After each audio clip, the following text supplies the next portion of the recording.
what's been done, so we can all move on. When Lyndon and I first started talking about this show, what was immediately apparent was the verbatim nature of the piece and the idea that it had to tour. They were sort of the two main things.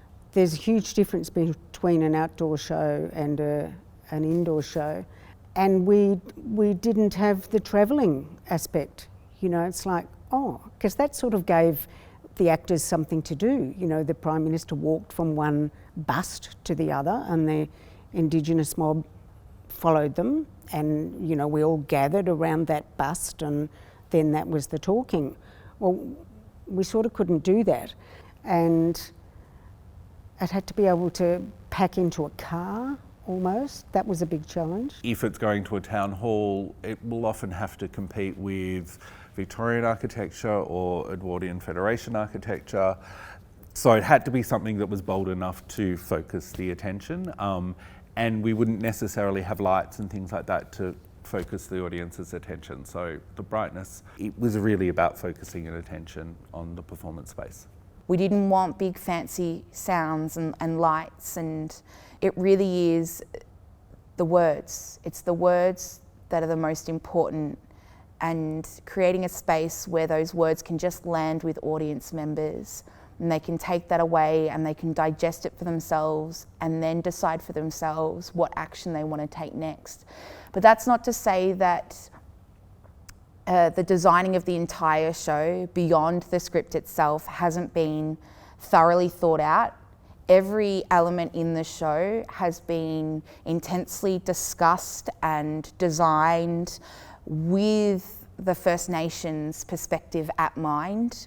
In the first performance along the avenue, I used sand, and there was always a First Nations actor standing directly behind the bust, and he had a little bowl of sand and he'd drop it in a pathway from one bust to the next. And I always really liked that, and I think it made the audience, it helped the audience reflect.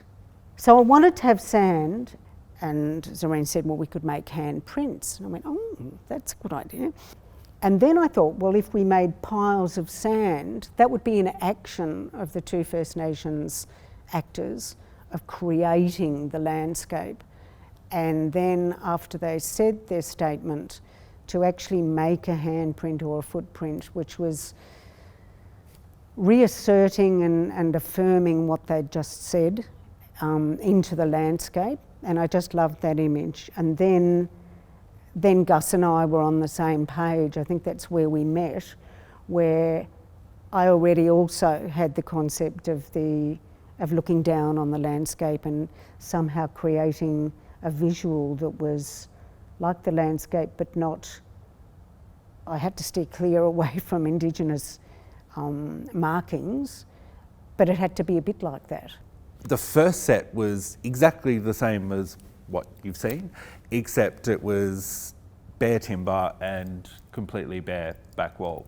And then we had a run of the performance at the Prime Minister's Avenue, and the environment completely changed the way I viewed the performance. And I didn't feel like we could start with a blank sheet of paper, which was sort of the concept, like an open book. Because Indigenous culture had been here for like tens of thousands of years beforehand, and that really hit at the Botanic Gardens because it's like a white man's vision of utopia. Like, it's a European idea of this is what beauty is, and that really caused a disconnect in me, and I was struggling to find a way that I could design a performance that has its roots in that area, but is essentially about the land in which we all live, and the idea of Indigenous and non-Indigenous artists coming together. The commonality we have is the land on which we live. And I'd been looking at Indigenous art, but not being Indigenous, I didn't feel like I could explore those ideas. It's not my artistic language. So I started to look at white languages of art, and what the connection I think I found between those two things was the Indigenous art that is an aerial sort of depiction of land. And I really liked that idea of the art being about the land. And the only way into that was, for me, was through topography and through mapping, in that that's what white man did when they came. They mapped, but in a white man's sense.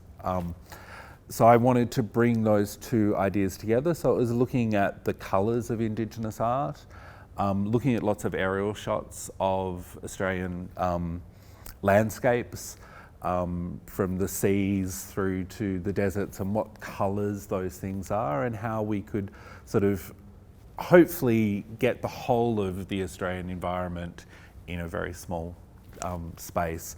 Even though it may seem quite simplistic in the designing of the overall show, every element of the show links back to First Nations.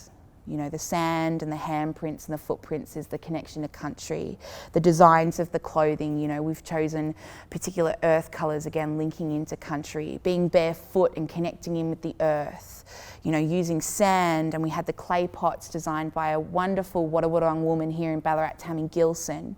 And thankfully Trudy has a friend in Far North Queensland who has worked with elders in terms of using leaves and bark and earth in which to create textile dyes. So I worked with them in order to create the garments that Trudy and Serene both wear. The Prime Minister was very much an Australian version, not a Liberal, Labor or any particular political party. So it was looking at the colours of the Australian flag.